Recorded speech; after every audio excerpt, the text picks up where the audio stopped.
Brendan Fraser won an Oscar for his performance in The Whale. As a fan of Brendan Fraser and a fat person myself, I was very curious about this film and had to watch it. Let's discuss it.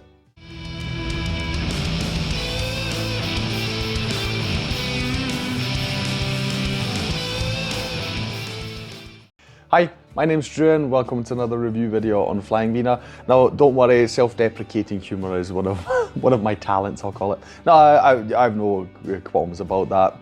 I think being overweight myself, the least I can do is have fun with it. Yeah. Anyway, enough about me. Yes, The Whale was a very popular film. At least discussing it was also very popular.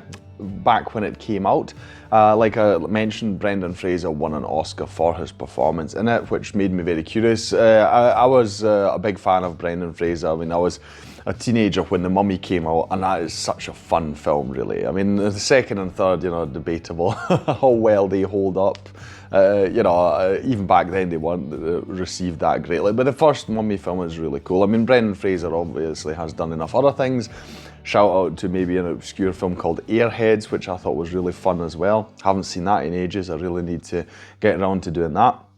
But yes, so there was a phase where he sort of kind of dropped off the radar. I don't know the specifics. I just know because I read about it once. It's kind of a sad story what happened to him, and yeah, and so over the years online you would see a lot of posts about what happened to Brendan Fraser, where is he, and all these things. And I was delighted when he popped up first. I mean, as far as I know, one of his acting roles where he really popped up first was in Doom Patrol. If you've maybe heard of that, it was a series, I think it was on Amazon Prime Video. It's about a DC Comics entity or series called Doom Patrol, and he's in that, and I really enjoyed him there. And yeah, so I was very happy to see that, see him returning, and obviously with this role, he really re-entered the mainstream in a big way, of course. So yeah, it made me immediately interested in the film. I had heard about it, saw images, like, okay, interesting, because like I say again, because I am overweight myself, so obviously it's a topic that I am familiar with. I mean, not to that extent, fortunately. I mean, compared to the character he plays in the film, I am literally thin. But yeah, I was curious to see it. And I was actually, after I had seen it, while I've got some mixed feelings as well, I was actually rather surprised to see just how mixed the reception was online in particular. There are a lot of criticisms that I actually can agree with, but generally speaking, I thought, after having seen it, that it was, I expected it to be better received than it actually was. We'll do the usual thing. I'll talk about the plot in case you haven't heard of the film or you haven't seen it, or you're like, okay, but what's the film actually about? I'll tell you about it. So Brendan Fraser, he plays a man called Charlie who is grotesquely overweight. And actually on the verge of death, right? So he doesn't leave his house, all he does is eat all day, and he is more or less trying to eat himself to death, right? There are specific reasons for this. I won't spoil them for you. They are explored in the film. Pretty much from the start, you get to know what his personal story is. But yeah, it develops throughout the whole film, the knowledge you gain of him and his situation. Yeah, he doesn't leave the house. He teaches English. He gives lessons on writing in particular, but I think it's just general English. He does that through the internet, through his laptop. And we see there's one person who comes in daily to check on him. She is played by Hong Chow. Her name is Liz, and she is a nurse. She looks after him. At the same time, she also brings him fast food. So it's like, there are scenes where she's encouraging him to go to the hospital because his situation is really serious, as in, his heart rate and all these things, really in a very dangerous place. And at the same time, like I say, she's bringing him, I don't know, Subway sandwiches and all these kind of things. It's like, hey, okay, a bit weird messaging you've got there. But yeah, anyway, so yeah, she's looking after him. We find out the hows and whys about that as well. Then there are two other characters that have got a main part in this story. One of them is played by Sadie Sink, who you might know from Stranger Things. She plays a young lady called Ellie, she is actually Charlie's daughter, estranged daughter. So this story is also about him trying to sort of rekindle his relationship with his daughter. Also here, the hows and whys, they are estranged. You'll find out in the film, so I don't see any point in spoiling that here. You know, it's an interesting part of the story, and I feel you should experience it yourself. But yes, so that is a main part. So he is trying to reacquaint himself with her. Obviously, as he himself can tell, that he's kind of on death's door, you know, sort of a last-ditch effort. Obviously, you feel in those situations that you need to get certain things done before you go. And the last person I'll mention is played by Ty Simpkins. His name is Thomas. We meet him very early on. He is a religious missionary, and he is trying to help Charlie. He thinks that God, you know, has got something for Charlie to sort of, I don't know, that he can add to his life, basically, right? So yes, those are the main characters, and we just see his daily life, how, you know, the lessons he's giving and the interactions he's having with them, constantly exploring his situation, his relationships, how he got there, and whether or not he can solve various things, like obviously mainly the relationship with his daughter. Right, and we obviously see all the struggles that he has in his day, you know, even just trying to get about and standing up and all these things. He needs a Zimmer frame to walk, for instance. Yeah, and all these kind of things. So that is the main plot, right? Now, the mixed reception is about whether we are supposed to, or not whether we are supposed to, but whether the film is portraying Charlie in a sympathetic way or not. A lot of people accuse the film of being sort of fat phobic, you know, fat shaming, as if we're pointing a finger at Charlie and, you know, being disgusted by him, laughing at him, all these kind of things, laughing about him, etc., etc.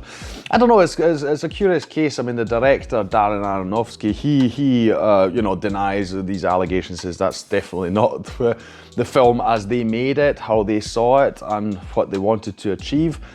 I'm a bit mixed on that, because it is kind of true, because we got a lot of these characters, although there aren't many in the film, but there are various situations where you do get the feeling that it almost feels like, even although they've got separate scenes and there's not together all the time or something, it does in a way feel a bit like they're ganging up on Charlie. You know, he's the bad guy. He's not, you know, he's not doing anything with his life, and he's not doing anything to slim down and all these kind of things. And I kind of agree, but no, I wouldn't call it fat phobic in that sense. I just feel like they could have maybe done a bit more to sort of emphasize a bit more of a helping nature between people, you know, as in, you know, people need a hand and you should treat them better and these kind of things. I feel they could have done it a bit better, maybe, you know, but on the other hand, you know, that's the story as they told it. But again, I don't feel it's fat phobic, but yeah, I can kind of see a bit where those people are coming from online. One main thing for me is, I mean, Brendan Fraser won an Oscar, and as a fan of his, I am really delighted that he did. I'll be very honest, I don't think that he deserved it for this role. He's very good in it, and he's got great scenes, but if I take the film as a whole, I just don't feel he did enough, you know, in my opinion, to actually win that Oscar. I mean, at the same time, I must say I haven't seen all the performances in that year for the Oscar category, but still, it did strike me as a bit strange, and it is a bit. Also, this was another controversy. Because they were saying, oh, they didn't actually look for an actually fat actor, you know, who could have played the roles, etc., etc.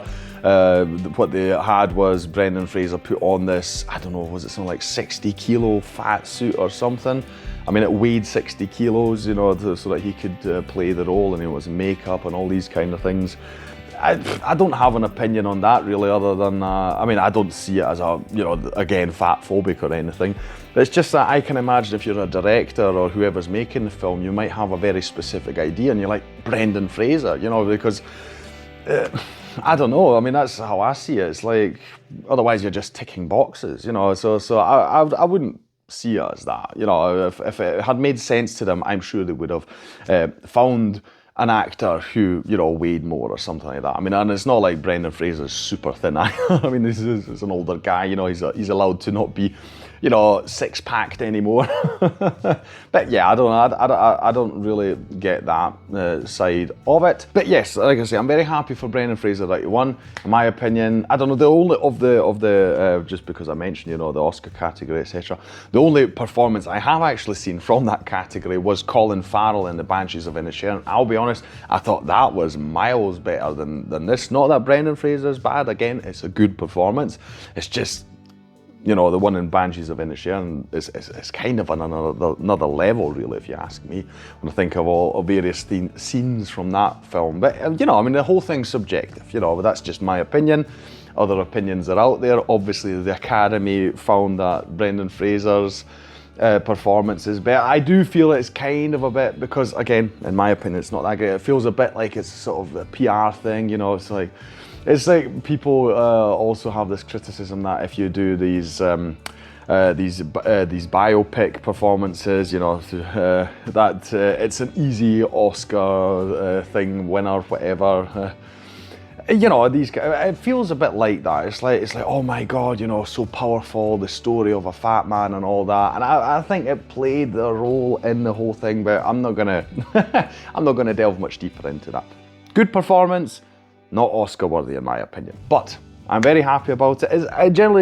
I feel it's a good film. Like I say, it makes you examine a lot of your own thoughts about this. Like I say, as an overweight person myself, it makes me think about various situations I have been in, or makes me think in particular, you know, how I would try and help someone in Charlie's situation. Like I wish that some of the characters would have done a bit more maybe, you know, or at least in a more empathetic way. Because at times they can seem a bit nasty to him, I will say that, and sometimes very nasty even. Yeah.